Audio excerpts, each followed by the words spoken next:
Bienvenidos a Cruce de Palabras por Telesur. Soy Luis Hernández Navarro y hoy nos acompaña en el estudio la politóloga e historiadora Mónica Uribe, una gran especialista sobre las relaciones entre la Iglesia Católica y el Estado en México, autora de un texto fundamental sobre las alforjas del que es el cardenal primado de la Arquidiócesis de la Ciudad de México. ¿Estoy bien o estoy mal? Sí, son las alforjas de la arquidiócesis. No las suyas. No las suyas porque no lo tenemos tan claro en ninguno de los dos casos, la verdad. Mónica, comencemos por el principio. ¿Quién es ese señor del que estamos hablando? Bueno, Norberto Rivera es el cardenal primado de México. Es el primus inter pares porque está en la sede de México. Él es un personaje singular dentro del clero mexicano. Primero porque es de origen indígena. Básicamente él de extracción muy humilde, ¿no? Es de extracción muy humilde. Nació en Tepehuanes, Durango, en el año 42, 6 de junio. Me acuerdo muy bien porque 6 de junio, es su santo y su cumpleaños. Como antes se le ponía a la gente el nombre justo del santo en que caía. San Norberto. San Norberto, efectivamente. Un santo muy interesante. Por cierto, fundador de la trapa. Nada que ver con Norberto. Pero es un hombre que, a pesar de ese origen, parece haber olvidado la cuna en la que nació. ¿O estoy exagerando? No, no estás exagerando. Me parece que tienes razón. Te voy a decir por qué. Norberto Rivera le cuesta trabajo llegar. Imagínate que ni siquiera hablaba tanto castellano, o no un castellano urbano. Cuando era chico era un niño muy humilde.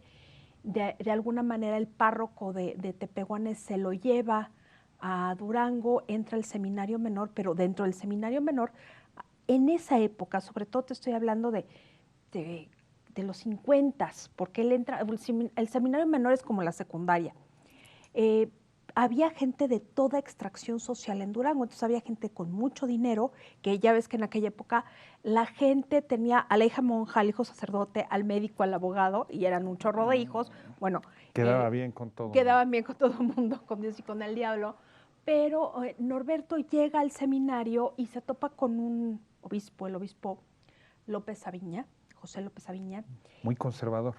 No solamente muy conservador, políticamente muy duro, muy hábil, cristero, que había logrado... ¿Cómo nos explicarías al resto de los mortales quiénes son los cristeros? Los cristeros fueron aquellas personas en el centro de México, principalmente, pero no exclusivamente, que se levantaron en armas contra el gobierno, ni siquiera fue del presidente Calles, sino ya estaba de salida el presidente Calles, de Abelardo L. Rodríguez, y bueno, se dio esta guerra cristera en 1926, después del cierre de los templos al culto por parte de los obispos, en protesta de la legislación súper restrictiva, no de la Constitución, que ya lo era de suyo en 1917, sino de la Ley de Cultos de 1926. Y se levantan en armas al grito de Viva Cristo Rey.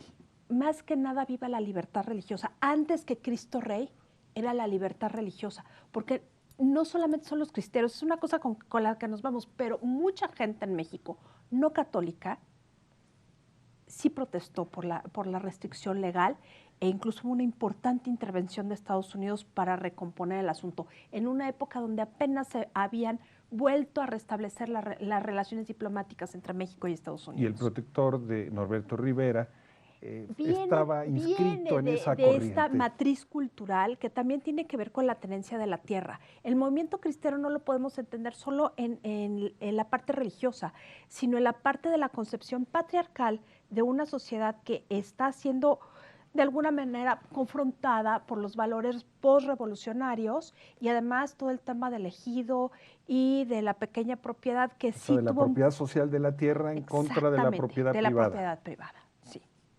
Esto es una parte del caldo de cultivo de López Aviña, que fue un obispo relativamente joven, se queda en Durango, era originario de Durango, conocía a toda la élite de Durango y tenía, como todos los obispos, su grupo de favoritos.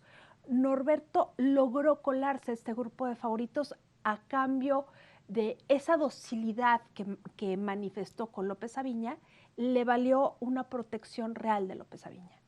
estás hablando de incondicionalidad. Incondicionalidad, pero docilidad. En la palabra docilidad, un niño dócil que se vuelve un adolescente dócil, que hace lo que le dicen, que lo mandan a Roma. De hecho, Norberto se ordenó en Roma, no en México. Estuvo en el Pío Colegio Latinoamericano. Tiene una formación buena, por lo menos en términos formales. Estudió en la Gregoriana. Para los vinos que toma, ¿no? Según empezó a tener roce social. Al principio, según cuentan las malas lenguas, López Aviña se llevaba a sus estudiantes favoritos a Roma, pero hacía distinciones de clase. Entonces, al favorito, el padre Chuma, que todavía vive, iba en primera clase con López Aviña, una gente que procede de una familia muy acaudalada en Durango, y a Norberto le tocaba tercera clase. Hasta atrás con las maletas. Exactamente. Sin en embargo, barco, ¿eh? En barco. En no barco, estamos hablando no en de avión. en barco. Y estamos hablando de principios de los 60, antes del concilio. Sin embargo, él logra escalar. Sí, yo creo que tiene una habilidad social innata que aprendió de alguna manera a tragar sapos, pero sí aprendió a ganar a partir de esto. O sea, él sí pagó una cuota alta en términos de vida, de formación, de cómo ve el mundo para lograr estar donde está. Él estuvo en el seminario en Durango. En Durango, pero luego se hace cargo del seminario en Oaxaca. El CERSURE. Esta es una historia mucho... Del centro sureste, sí. un seminario progresista que él desmantela. Sí, esta historia es una historia que ya nos habla primero del advenimiento del fin de la Guerra Fría. Sobre todo nos habla del pontificado Juan Pablo II, que poco a poco se fue haciendo menos liberal. Llegó como en carta blanca, no se sabía exactamente qué iba a hacer, salvo que estaba en contra del régimen comunista de su natal Polonia. Y esta idea de combatir al clero progresista que empezó en Roma, no digamos que en el 79, sería muy pronto, ya en el 80 era bastante más clara. Vino una reforma administrativa, un nuevo código de derecho canónico y también viene la nueva derecha, el ascenso de la nueva derecha con Margaret Thatcher, con Ronald Reagan y el Papa Juan Pablo II, Karol Wojtyła, se vuelve como el tercer elemento de la triada, en donde religión y conservadurismo se van aliando después de nuestra gran primavera eclesial, que fue el postconcilio. Y Norberto se alinea con los elementos más conservadores. Totalmente. Incluso creo que hay un personaje central, bueno, dos personajes centrales. Uno es López Aviña en la vida de Norberto, y el otro personaje central es el cardenal López Trujillo. Es un cardenal colombiano, ya murió, José López Trujillo. Creo que fue fundamental, se topó a Norberto en Roma e hizo la misma carrera que hizo con López Aviña. O sea, López y López, o sea, es coincidente. Hay un tercer elemento, un tercer personaje en la vida de Norberto Rivera, que fue Girolamo Prigione. Pero al contrario de lo que se cree, fue más importante el cardenal López Trujillo. ¿Cómo explicarías tú el peso de la Iglesia Católica en la sociedad y en la política mexicana para entender entonces el fenómeno Norberto? El fenómeno Norberto. Mira, yo creo que estamos en una etapa, en este preciso momento, estamos en 2017, donde la Iglesia Católica no tiene ni el peso, ni siquiera la calidad moral que tenía en los 80s, porque en los 80s todavía era una iglesia rígida, no muy progresista, con ciertos enclaves progresistas, pero con mucha calidad social. O sea, sí había una idea de una iglesia que funcionaba bien y que funcionaba para todos, ricos, pobres, medianos, grandes, izquierdas, derechas. Tenía muy buena prensa en los 80s, todavía. Norberto Rivera se asocia justamente a la parte no progresista de la iglesia. Esa parte que quería una iglesia casi tridentina y que no terminaba de acoplarse a los sucesos posteriores al Concilio Vaticano II. Donde estarían los legionarios de Cristo, el Opus Dei, ese tipo de a los que le llamamos hoy teología de la prosperidad. que es lo contrario o lo antagónico de la teología de la liberación, que surge en América, no en México. México no ha tenido una producción teológica importante a partir del siglo XX, pero sí es esta parte de la iglesia que busca aliarse con las élites para evangelizarlas. No solamente es una evangelización, sino es una base de apoyo que siempre ha sido, pero a diferencia de tiempos anteriores donde era, sí, vamos a tener relación con los benefactores para usar estos recursos para ayudar a otras clases sociales, que no es que no se haga, es que se hace de una manera distinta. Antes era caridad, ahora es un compromiso, pero no hace referencia a la caridad en su sentido más amplio. Y Norberto, digamos, sería una expresión de estas corrientes. Es una expresión de este movimiento de teología de la prosperidad, de alguien que viene muy desde abajo y que se va acoplando conforme va creciendo en términos, bueno, de edad, intelectuales, sociales, se va acoplando y se va olvidando de su mundo de origen. Y en relación con el Estado mexicano, esa iglesia es poderosa, tiene capacidad de negociación. De diálogo, tuvo capacidad de negociación en función de su propia fuerza sostenida por la Grey. Pero ahorita encontramos una iglesia sumamente mermada, una iglesia que es sumamente criticada por toda la población porque ahora sí que los esqueletos en el closet salieron. Los escándalos todos los escándalos. Yo creo que pederastia. Que del momento en que Norberto Rivera tomó posesión como arzobispo de México en el año 95 a la fecha, la iglesia ha perdido una cantidad inmensa de fieles por 3 causas básicas. Una, la propia falta de eficiencia de la iglesia en términos de atención pastoral. Eso es un hecho. 2, la laicización que viene del Estado y que tiene una historia larga, pero que está culminando en estas épocas en donde la sociedad ya y los valores religiosos ya no comulgan tanto.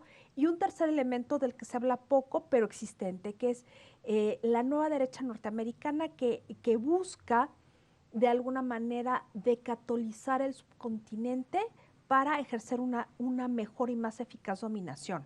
Estamos hablando entonces de Norberto como un gran organizador de derrotas.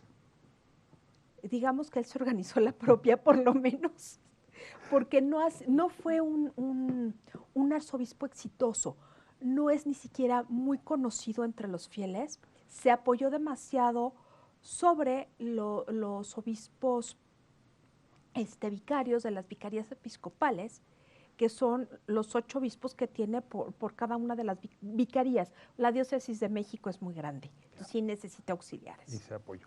¿Te parece, Mónica, si vamos a una pequeña pausa? Por supuesto. De ustedes, amigas, amigos, los invitamos a que continúen con nosotros en esta interesante charla. Volvemos.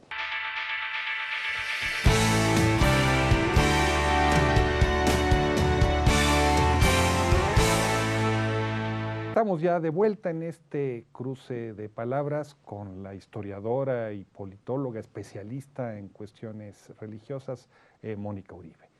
Mónica, nos explicabas estos vínculos de Norberto con la teología de la prosperidad, con la gente del dinero.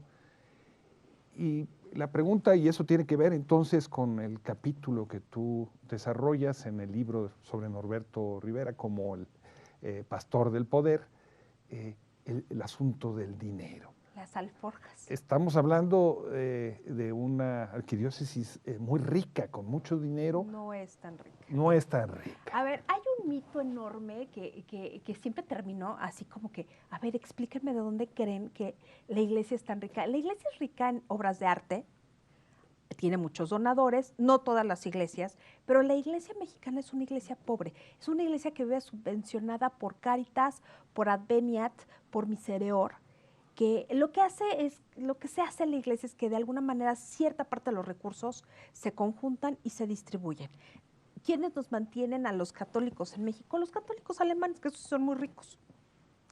Pero sí generosos. La arquidiócesis de México... Estamos hablando de una iglesia pobre, pero de pastores ricos. Ese es el gran problema. Ese es el verdadero problema. Casi como los empresarios, empresas pobres y empresarios ricos. Multimillonarios. Mira, yo tengo la teoría de que la iglesia en su inculturación, en todos sus procesos de inculturación, no funciona igual ni en España, ni en China, ni en África, ni en México, ni en ningún lugar. ¿Por qué? Porque retoma la cultura en la que se desarrolla. La iglesia en México en general presenta los mismos vicios que el sistema político y el sistema social mexicano. Son las mismas personas, en realidad, proceden de la misma matriz cultural. Entonces, no podemos esperar que sea una iglesia, ¿cómo decirte? Una iglesia eficaz, eficiente, transparente, no lo podemos esperar. Como en otras iglesias, por ejemplo, la española, tú ves que en las parroquias cada año ponen cuánto recibieron, en qué gastaron el dinero y sobre todo lo que viene de los impuestos, ¿no? Ese 1% que se destina de cada pues, contribuyente español a la parte religiosa. Eso no lo tenemos aquí y faltarán siglos para verlo. Pero lo que sí te puedo decir es que la iglesia local, la Arquidiócesis de México, porque no es lo mismo hablar de México que de Tarahumara, no tienen nada que ver, son realidades completamente distintas, tiene algo que no tienen otras diócesis, que es la Villa de Guadalupe. Que es el lugar de procesión más importante del país. Del país, el segundo más importante del mundo. Del mundo. Yo creo que después de Lourdes es Guadalupe, la advocación mariana que más recibe visitas o llamémosle turismo religioso. Y eso genera muchos ingresos. Genera muchos ingresos, pero también genera muchos gastos por el régimen. Primero, la Basílica de Guadalupe es un bien nacional.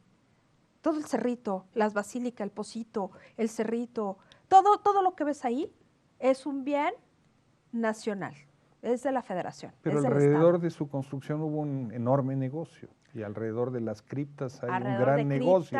Y de todo esto, pero tú lo has documentado muy detalladamente. Federal. O sea, originalmente es propiedad federal.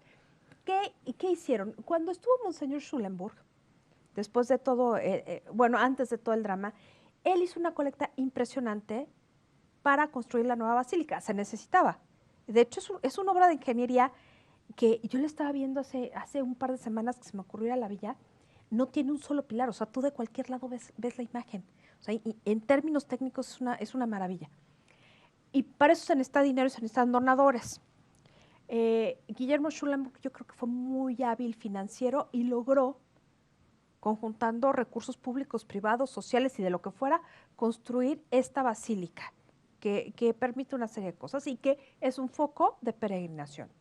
Ahora, ¿cuál es el pleito de la Arquidiócesis de México? Lo primero es que en algún momento la Villa de Guadalupe pretendió ser una diócesis.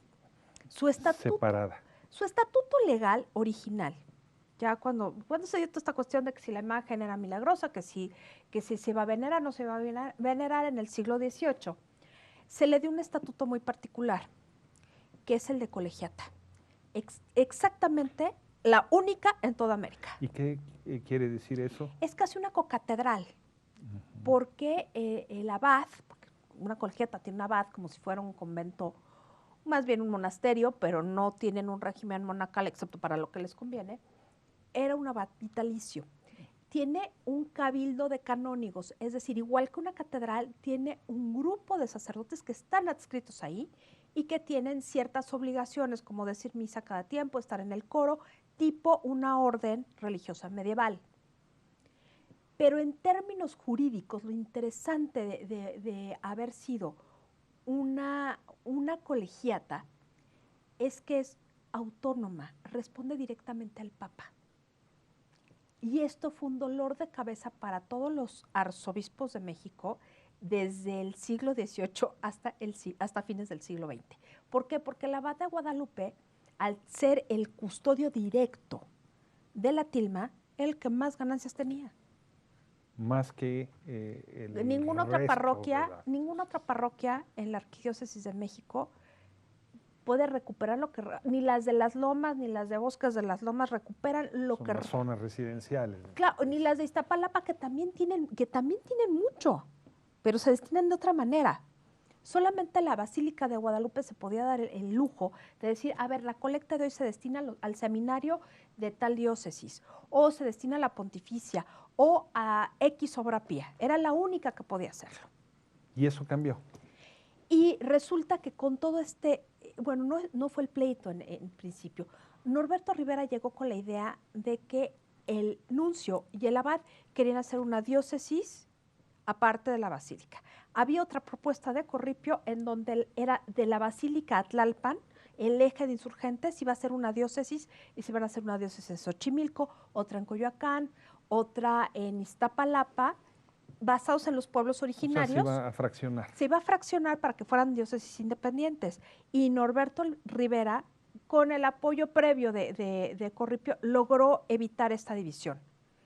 Y la división implicaba siempre, el pleito siempre era quedarse con la Basílica de Guadalupe. Cuando se va el cardenal Corripio y llega Norberto Rivera, se encuentra con que todavía hay una cierta amenaza de división. Y él lo que busca es atajarla, pero atajarla quedándose con la basílica, y la basílica ya no como colegiata, sino como una parroquia o una rectoría, mejor una rectoría, y lo logró.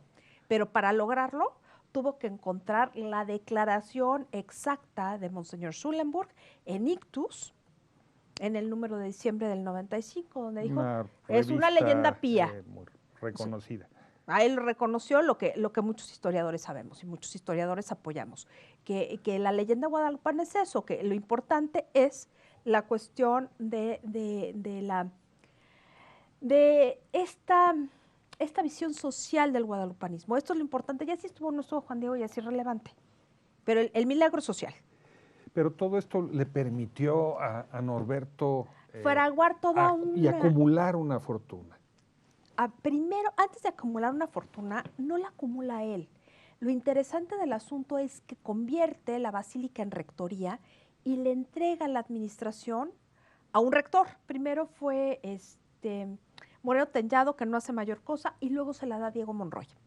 Y Diego Monroy hace un emporio de la Basílica de Guadalupe. Lo convierte básicamente en una empresa de interés no precisamente social. Una empresa de... Una empresa. En forma. En forma, vende los derechos de la imagen de la tilma, que había un escándalo terrible. Creyentes. Sí, porque y aparte todavía hay un pleito, esto sale por un pleito por los derechos ante los derechos de autor de la Virgen de Guadalupe. Entonces las autoridades mexicanas dicen, ¿cómo vamos a decir que esto tiene derechos de autor? Si no dicen que la hizo Dios, pues no podemos pronunciarnos al respecto. Entonces son cosas así como muy extraordinarias en torno a la Basílica de Guadalupe y el dinero, cómo lo gastaron. Lo que sí pasa, lo que sí tenemos constancia clara es que el dinero de la Basílica de Guadalupe ya no era competencia de la Conferencia del Episcopado, porque se le informaba, sino solamente competencia del Arzobispo Primado de México, que lo utilizó como él quiso, pero tuvo la habilidad de nunca poner su firma en nada. Pero también una de las cosas que se hizo fue comercializar la visita del Papa, por ejemplo. Bueno, todas las visitas de los papas, han sido 3 que han visitado México, siempre han tenido elementos de donadores. Desde la primera fue la más discreta por la situación legal, la segunda no fue tan discreta, pero entraban Hewlett Packard, Sabritas, PepsiCo, hacer negocios. Quien tú quieras, les convenía meter recursos porque también metían su logo. Una forma de publicidad disfrazada. Efectivamente. Entonces, esto lo supo. Las primeras visitas del Papa a México fue la de 90, la de 93, la de 93 no vino a México, no hubo mayor situación porque era una visita básicamente para cuestiones indígenas. Pero las visitas que le tocaron a Norberto, si mal no recuerdo, una fue la del 2000, 2002, esas sí fueron hipercomercializadas. Fue una cosa impresionante. Entraron todas estas compañías y no pidieron cuentas, que se les rindiera cuentas. ¿Cómo utilizaron los recursos? No se sabe. ¿No es entonces solo el pastor del poder en el sentido estrictamente político, sino No, también es económico. el sector El sector, empresarial? el sector empresarial, Norberto Rivera ya tenía experiencia desde Tehuacán, a donde llegó a cortar cabezas, especialmente la de Ceresure y la de un agustino ecuatoriano, Gonzalo Alo del Salto. Hizo una muy buena relación con la benefactora de la zona, la señora Romero, dueña de Huevo el Calvario. O sea, una compañía avícola que además le había regalado a la diócesis una granja para que se sostuvieran con la producción del huevo, gallinas, pollo y bla, bla, bla. Bueno, este modelo lo reproduce en la Ciudad de México. Se hizo amiguísimo de la señora Romero, creo que se llama Socorro, nombre de pila, que tenía, bueno, un emporio y, bueno, era muy amable y compartía sus ganancias con el obispo. Y esto lo vuelve a repetir a gran escala en México, pero con la ayuda, ahora sí, del nuncio apostólico, que en ese momento era Girolamo Prigione, que tenía muy buenas relaciones con el gobierno y con los empresarios. Y lo conecta, yo creo que con dos empresarios que han sido muy generosos con él, con Carlos Slim y con los Vázquez Raña, con Olegario básicamente.